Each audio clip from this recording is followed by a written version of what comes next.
السلام عليكم ورحمة الله وبركاته. كيف حالكم الصف الرابع؟ أتمنى للجميع الصحة والخير والعافية والسعادة. امید کرتی ہوں آپ سب اپنے گھروں میں محفوظ ہوں گے، ٹھیک ہوں گے اور خیریت سے ہوں گے.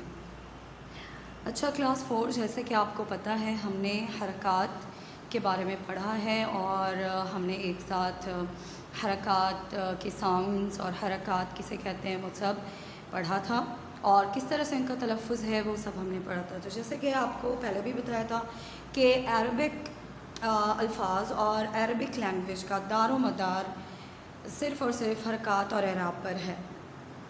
اگر دیکھ لیں آپ سب کہ اگر قرآن پاک میں آیتوں پہ حرکات نہ ہوتے تو ہم کبھی بھی ان کو صحیح سے تلفظ نہ کر پاتے اور نہ ہی ہمیں پتہ چلتا کہ کون سا لفظ کب کس طرح ادا کرنا ہے. تو جیسے کہ سامنے آپ دیکھ رہے ہیں حرکات وہ ہیں جو کسی بھی لفظ کے حروف پر ہوں، جیسے کہ فتحہ، کسرہ، ضمہ، تنوین فتحہ، تنوین کسرہ، تنوین ضمہ. فتحہ جسے ہم زبر کہتے ہیں اور کسرہ جسے ہم زیر کہتے ہیں اور ضمہ ہم جسے پیش کہتے ہیں. اور تنوین ضمہ، تنوین فتحہ، تنوین کسرہ یہ میں آپ کے ساتھ ہی کروں گی اور ایک ساتھ ہم کریں گے بورڈ پر ابھی ایز اے مشق. تو یہ سب جو ہیں حرکات کہلاتے ہیں. جیسے کہ آپ سامنے دیکھیں صراطن. اب صراطن میں کیا کون سے حرکات ہیں ہمارے پاس؟ صاد کے نیچے کسرہ، پھر را الف کے اوپر فتحہ، پھر طا کے اوپر تنوین فتحہ. تو اسی طرح یہ ایک لفظ بن گیا، ایک صحت مند لفظ ہمارے پاس بن گیا جو ہمیں پتہ چل رہا ہے کہ کیسے اسے تلفظ کرتے ہیں. اب ہے اعراب کی باری. حرکات اور اعراب کے بارے میں مختلف آرائیں ہیں اور موسٹلی لوگ کہتے ہیں کہ ایک ہی چیز ہے، لیکن نہیں. حرکات اور اعراب میں ایک چھوٹا سا فرق ہے. جیسے کہ آپ سامنے دیکھ سکتے ہو لکھا ہوا ہے کہ اعراب کسی بھی لفظ کے آخری حرف پر جو حرکت ہوتی ہے وہ اعراب کہلاتی ہے. مثلا مستقیم. اب مستقیم میں آخری حرکت کون سی ہے وہ آپ نے بتانی ہے اور آپ کو ابھی پتہ چل بھی گئی ہوگی کیونکہ سامنے میں نے صرف پہلے حرکات لکھے ہیں، اینڈ میں جو اعراب ہے وہ آپ نے گیس کرنا ہے. تو اینڈ میں جو اعراب ہے وہ ہے جی بالکل صحیح گیس کیا آپ نے، وہ ہے تنوین ضمہ مستقیم میں، کیونکہ پہلے ہمارے پاس ہے میم کے اوپر ضمہ، پھر ہے سین تو ہوا مس، اینڈ اس کے بعد ہے تا فتحہ مستہ، قاف کسرہ یا مستقی اور میم تنوین ضمہ من. تو اینڈ میں ہمیں پتہ چل رہا ہے کہ لفظ ایگزیکٹ ہے کیا، تو اسے ہم اعراب کہیں گے. تو آپ کو اب فرق پتہ چل گیا ہوگا کہ حرکات اور اعراب میں کیا فرق ہے اور کسے حرکات کہتے ہیں کسے اعراب کہتے ہیں، یہ بھی آپ کو پتہ چل گیا.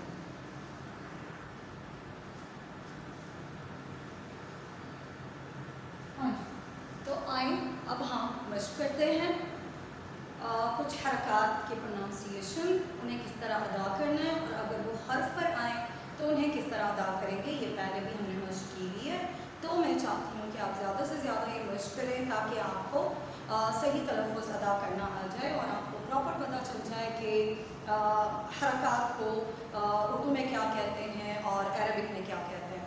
تو آئیے سب سے پہلے ہمارے پاس ہاں جی، تو یہ کیا ہے آپ سب کو پتا ہوگا، اسے کہتے ہیں زیر. Very good. تو یہ ہے ہمارے پاس زیر. اچھا، تو اسے اب ہم عربک میں کیا کہیں گے؟ عربک میں کہیں گے فتحہ. فتحہ جی درست فرمایا آپ نے. اچھا، تو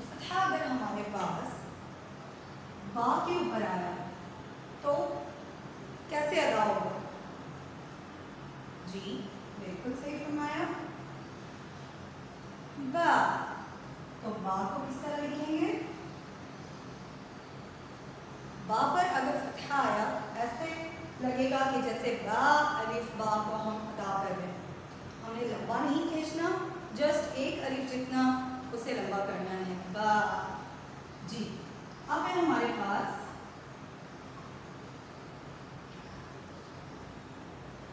ये कौन सा हर्फ है? जी, ज़ेर।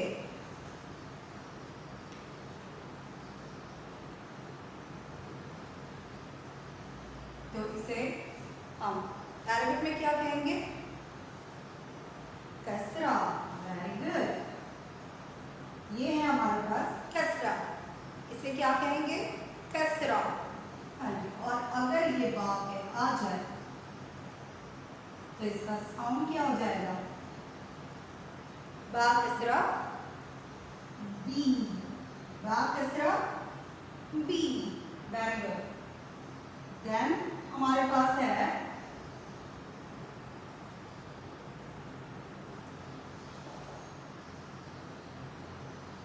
पेश। वेरी गुड, अहसनतुम। तो इसे अरबिक में क्या कहेंगे? जी, तो सही गेस किया आपने, दम्मा। दम्मा। हाँ जी, जुम्मा नहीं कहेंगे इसे, काफी बच्चे थोड़ा सा गलत प्रोनाउंस करते हैं इसे। सही से, दुरुस्तगी से हम इन्हें अदा करेंगे ताकि हम प्रॉपर अल्फाज पर जब हरकत हो तो हम सही तरीके से उन्हें अदा कर सकें। तो इसे हम कहेंगे दम्मा। हम इसे क्या कहेंगे? दम्मा। और अब जब ये बा पर आएगा तो क्या साउंड बन जाएगा? बा का, बा का साउंड बन जाएगा बू। बा का साउंड बन जाएगा बू। Very good. तो अब ये हमारे सामने हरकत हैं, जैसे कि अब आप देख सकते हो। पहले हमारे पास है जबर, जिसे हम कहते हैं अरबिक में फतहा। फिर है हमारे पास जेर, जिसे हम अरबिक में कहते हैं कसरा। फिर है हमारे पास पेश, जिसे हम अरबिक में कहते हैं दम्मा। तो जब हम इसे अदा करेंगे, इनकी आवाज कैसे आएगी हमें? बा बी बू। जी हाँ, सही है, बा बी बू। अच्छा, तो अब हमारे पास और हैं, ये एक और फतहा आ गया हमारे पास, तो इसे क्या कहेंगे? सही गेस किया, दो जबर। ये हमारे पास दो जबर, तो इसे हम क्या कहेंगे अरबिक में? तन्वीन फतहा। वेरी गुड, शाबाश। तन्वीन फतहा, दो जबर है तो तन्वीन फतहा। और जब ये बा पे आएगा तो बा का साउंड हो जाएगा बन। ऐसे जैसे हमने इसके साथ नून लगाया, बन। जी, और दूसरा है हमारे पास जेर। जेर के साथ एक और जेर लगाएंगे हम, तो ये क्या हो जाएगा? सही गेस किया, समझो, दो से। तो ये है कसरा, तो क्या बन जाएगा? अगर दो जबर तन्वीन फतहा है तो दो जेर हमारे पास क्या हो जाएंगे? तन्वीन कसरा। वेरी गुड, तन्वीन कसरा। अब है हमारे पास, सॉरी, अरे हम ये पहले कर लेते हैं तन्वीन कसरा। तन्वीन कसरा का साउंड किस तरह होगा? ये हमने बा पे तन्वीन कसरा लगा दिया तो आएगा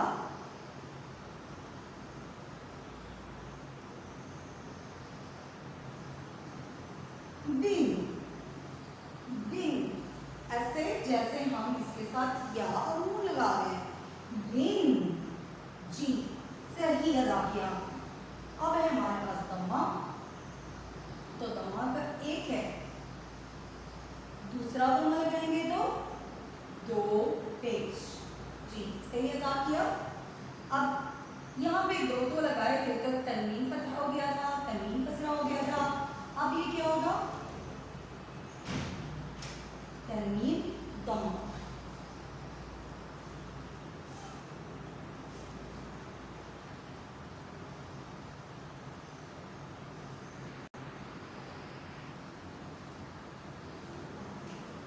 जी, तो तनवीन कसरा, तनवीन दमा, सही।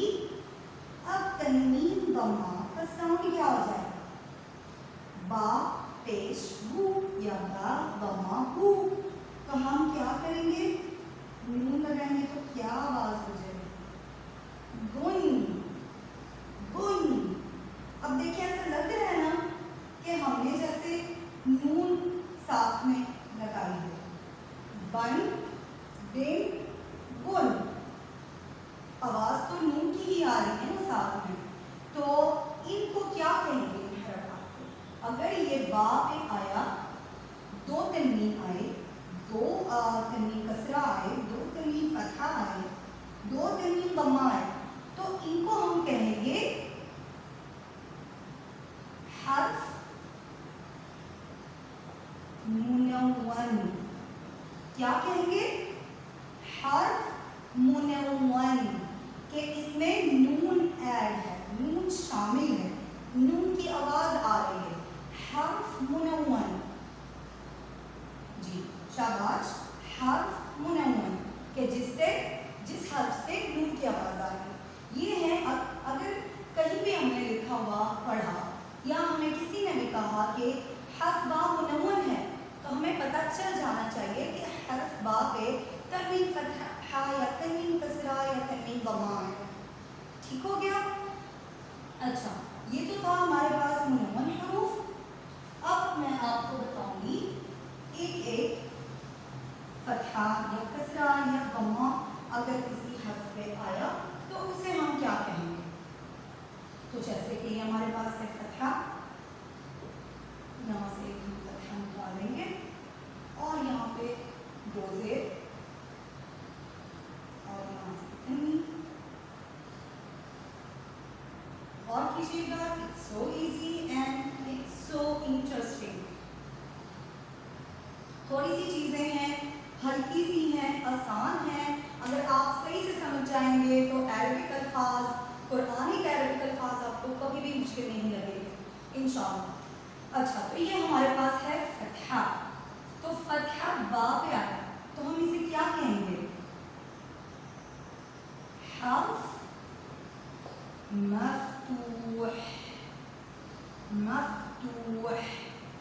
फतहा आया तो बा मफ्तूह या बा मफ्तूहा, बा मफ्तूहा, हर्फ मफ्तूह। मतलब कि एक हर्फ डिफरेंट बातों से, डिफरेंट तरीकों से हम कह सकते हैं बा मफ्तूह या हर्फ मफ्तूह या बा मफ्तूहा। ठीक हो गया? अब है हमारे पास कसरा।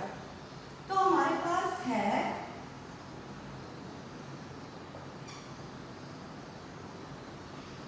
हर्फ, क्योंकि मैं बा लिख रही हूँ और मैं सिर्फ आपको एक हर्फ के साथ जोड़ना नहीं चाहती, इसलिए हर्फ लिख रही हूँ ताकि आपको पता चले कि बा की जगह अलिफ भी आ सकता है, बा की जगह ता भी आ सकता है, सा भी आ सकता है, जिन भी आ सकता है, कोई भी हर्फ। अगर मैंने यहाँ पे सिर्फ और सिर्फ आपको बा मफ्तूहा बढ़ाया तो आपने फिर उसको पकड़ लेना है कि सिर्फ बा जो है वो मफ्तूहा हो सकती है या बा जो है वो मकसूरा हो सकती है।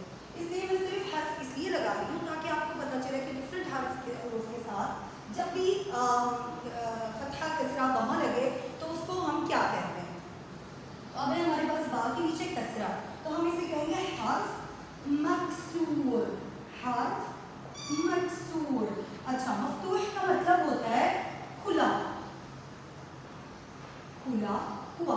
हाँ जी, बा, बा आप अदा करते हैं बा, तो देखिए महसूस होगा ना, तो फील होगा कि जैसे बा एक। तो जैसे कि मैंने आपको बताया कि बा होगा हर्फ मफ्तूह, आप उसे अदा करें बा। जैसे हम एक हर्फ को बोलेंगे तो हमें पता चलता है ना कि ये हर्फ खुल रहा है या बंद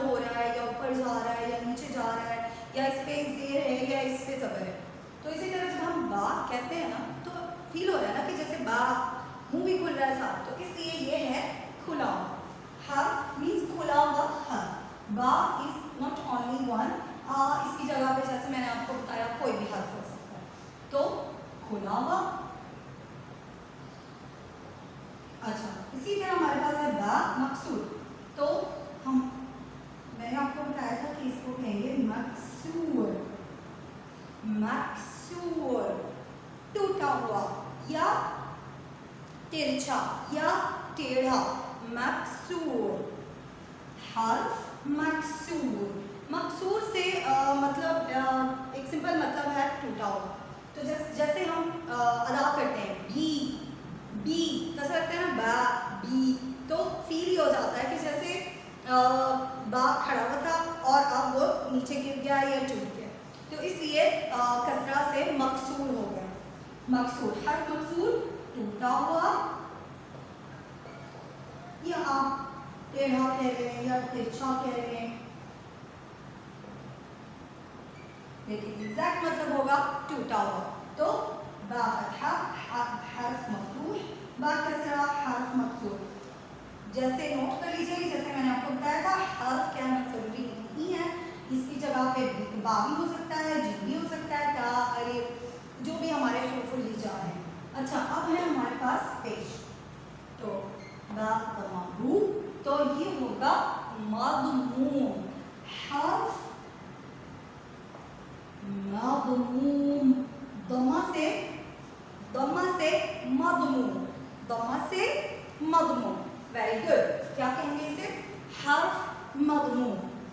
तो मदमूम का मतलब है मदमूम, जकड़ा हुआ या जुड़ा हुआ या एक चीज में बंद, कोई भी एक चीज, मदमूम दमा से ही निकला है, तो हम इसे कहेंगे जकड़ा या जोड़ा हुआ। हाँ, तो अगर किसी भी हर्फ पे नॉट ओनली बा पे पेश हुआ तो हम उसे क्या कहेंगे? हर्फ मदमूम। अगर बा है हमारे पास तो हम कहेंगे बा मदमूमा, बा मकसूरा, बा मफ्तूहा। और अगर हमारे पास जीम है तो हम कहेंगे जीम मफ्तूह, जीम मकसूर, जीम मदमूम। ठीक हो गया? ये है आपको, मैंने आपको बता दिया कि अगर किसी हर्फ पर फतहा है, कसरा है, पेश है, तो किस तरह से अदा किए जाएंगे और उनको हम कहते क्या हैं, अरबिक का उन कवाइद से उन हुरूफ को क्या कहेंगे, तो वो आपके सामने है। हर्फ मफ्तूह, हर्फ मकसूर, हर्फ मदमूम। ठीक हो गया? अच्छा, तो अब हम आगे करते हैं एराब के बारे में। मैंने आपको लेसन के स्टार्ट में ही बता दिया था एराब के, तो ज़रा एक हल्की सी एक छोटी सी मश्क हो जाए।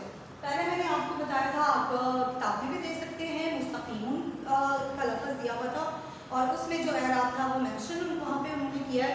तो मैं आपको एक हल्का सा छोटा सा, बल्कि उसका वज़न बहुत भारी है इस लफ्ज़ का, वो बताती हूँ। वहाँ पे आपने गेस करना है कि एराब कहाँ पे है।